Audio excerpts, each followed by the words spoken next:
If there's a major emergency, then you can give me a call and I will try and get permission to come in.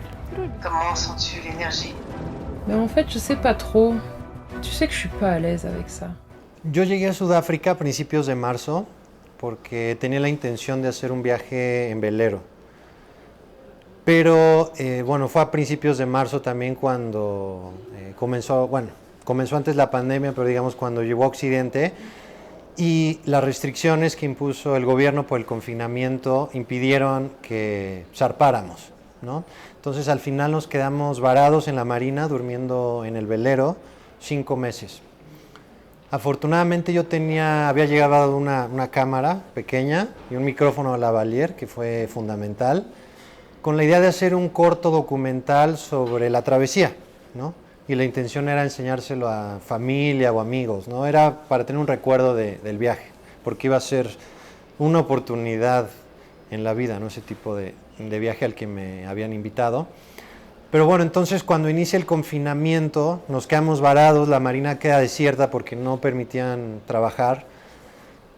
Conocí yo a una mujer francesa, se llama Marie, originaria de Toulouse, y noté que Marie tenía una energía muy, muy activa, era muy proactiva, tenía todo el tiempo ganas de estar haciendo cosas. Era muy difícil para ella quedarse en el velero leyendo, viendo alguna película, ¿no? Ella necesitaba como que estar haciendo cosas. Esa es su personalidad, su carácter, ¿no?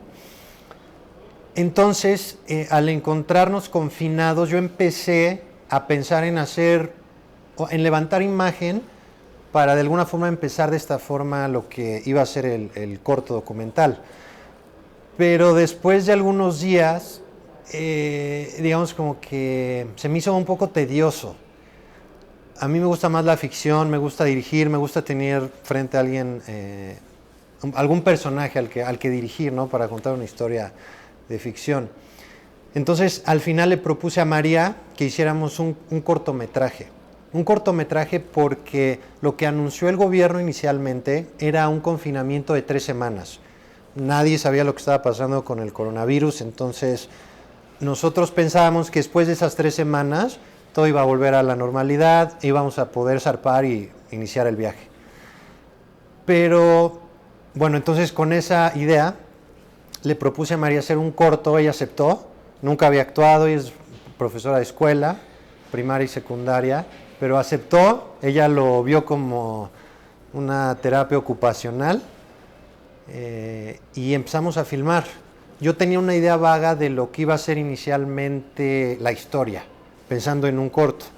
Así que empezamos a filmar con un acercamiento tipo documental. ¿A qué me refiero? Que salíamos, yo tenía la cámara, le ponía el micrófono, yo la iba siguiendo con la cámara, la iba medio dirigiendo, pero íbamos documentando cómo era la vida de un personaje en confinamiento en una marina. Cuando el confinamiento o cuando el gobierno iba anunciando que por la gravedad de la pandemia el confinamiento se iba a alargar y alargar, decidí ahí que con el tiempo que teníamos en las manos podíamos pensar en un largometraje, ¿no? Algo muy importante también durante este proceso de producción fue al yo tener mi computadora. Cada día que filmábamos, yo regresaba al velero, descargaba el material y rápidamente me ponía a montar ahí algunas escenas de lo que habíamos hecho. Entonces, este proceso de edición, al no tener un guión, al tener una vaga idea de lo que iba a ser la historia, el proceso de edición fue lo que me ayudó a escribir la película, ¿no? Ya pensando en un largo, porque un cortometraje tienes una idea, lo puedes, digamos, resolver quizá con las ideas que tengas en la cabeza, ¿no?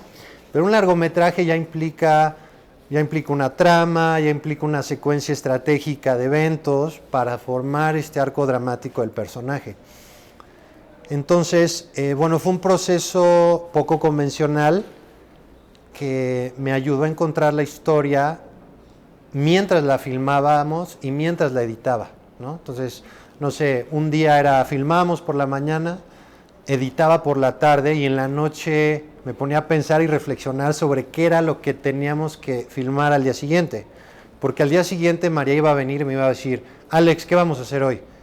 Y yo no podía decirle, no sé, porque no quería desmotivarla, ¿no? Yo quería tener, al menos si no estaba seguro, decirle, bueno, hoy vamos a filmar esto, ¿no? También para que María no se desmotivara, porque era importante para mí que se mantuviera interesada en el proceso. Después de 5 meses, obviamente que hubo discusiones, nos veíamos todos los días, de repente ella se hartaba ya un poco. Entonces tuvo sus momentos gratos y sus momentos complicados, pero digo, hoy somos grandes amigos. Pudimos ver la película juntos en el Festival de Varsovia donde se estrenó. Yo quería que ella la viera en una sala de cine y así lo logramos. Y sí, entonces ese fue el proceso de realización. Lo que yo quise hacer fue utilizar el mismo contexto que nosotros estábamos viviendo y eso trasladarlo a la ficción. Entonces es un tipo de, digamos, de ficción con un contexto o un telón de fondo verídico de lo que estaba sucediendo en todo el mundo.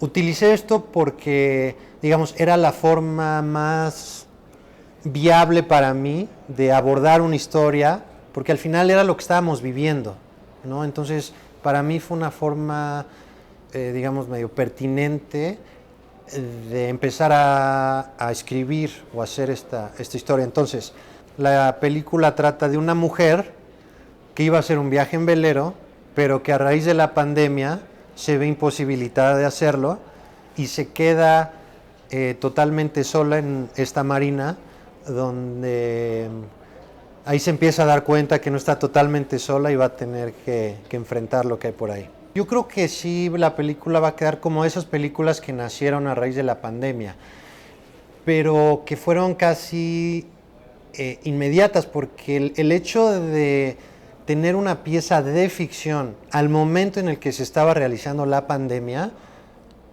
no sé, bueno, quizás hay otras, pero digamos, porque generar una pieza documental, y yo me imagino que va a haber, bueno, que ya hay algunas, sobre cómo los países vivieron la pandemia y cómo influyó en las personas, están allá afuera, pero al final sí creo que va a quedar dentro de ese espectro de películas que se realizaron o que nacieron a raíz de la pandemia. Y yo no tengo ningún problema con eso, porque así fue la misma pandemia lo que hizo posible esta película, fue lo que la nutrió, a pesar de que no es sobre la pandemia, ¿no? Es simplemente el contexto, pero que influye en el arco dramático del personaje. Yo vengo del mundo del video, no estudié cine, así que el mundo del video, yo como un realizador, digamos que esa cámara con la que la hice es una cámara DSLR con la que trabajo. Entonces esa ya conozco muy bien a la cámara, porque es con la que he hecho muchos eventos, muchos videos corporativos, institucionales. Esa fue mi escuela, esa fue mi formación, digamos, fotográfica, en el sentido de que los 5 años anteriores a la realización de la película, yo estuve grabando mucho. Eso me fue enseñando cómo encuadrar, qué sensación implica un movimiento de la cámara hacia adelante, hacia atrás, un primer plano, qué tan potente o poderoso puede ser, ¿no? Gracias a esta formación y bueno, a la escasez de recursos para hacer, digamos, un cortometraje, no sé, de $500,000 pesos, yo empecé haciendo cortometrajes como hice la película. Me venía una idea a la cabeza, escribí un guión de 10 páginas, le hablaba a amigos actores y yo los dirigía, yo hacía la foto, a veces alguien me ayudaba con el sonido, pero a veces lo hacía yo solo. Entonces yo creo que hice así unos 4 cortometrajes. Y esa, digamos, que fue mi escuela ya de cine, ¿no? Entender cómo podía lograr hacer una escena, una secuencia por mí mismo. Yo creo que sin haber hecho estos cortometrajes, para mí hubiera sido difícil creer que podía terminar con una pieza de ficción decente. Al final, cuando estaba ahí haciendo la película, siempre entran las dudas. Estoy yo solo, esto se va a escuchar bien, esto se va a ver bien, no tengo una cámara de cine, pero al final decidí continuar, hacer todo lo posible y hacer mi mayor esfuerzo para tener el mejor resultado que podía lograr en esa situación y en esas circunstancias. El proceso de corrección de color, tengo que mencionar aquí a mi amigo Juan Pablo Reyes Carrera. El proceso de postproducción de imagen y corrección de color fue sustancial porque él hizo un trabajo de meses y ayudó a lo que hizo posible que lo que hoy se ve en la pantalla se vea de esa calidad, ¿no? Entonces, todo el crédito para él, porque sin duda nutrió y ayudó mucho a la imagen final que hoy tenemos. Hola, soy Alejandro Torres Kennedy, director de la película Transición, que forma parte de la 7ª edición de Talento Emergente aquí en la Cineteca Nacional. Los invito a ver la película a partir del 8 de septiembre al 25, aquí en la Cineteca, no se la pierdan y ojalá la disfruten.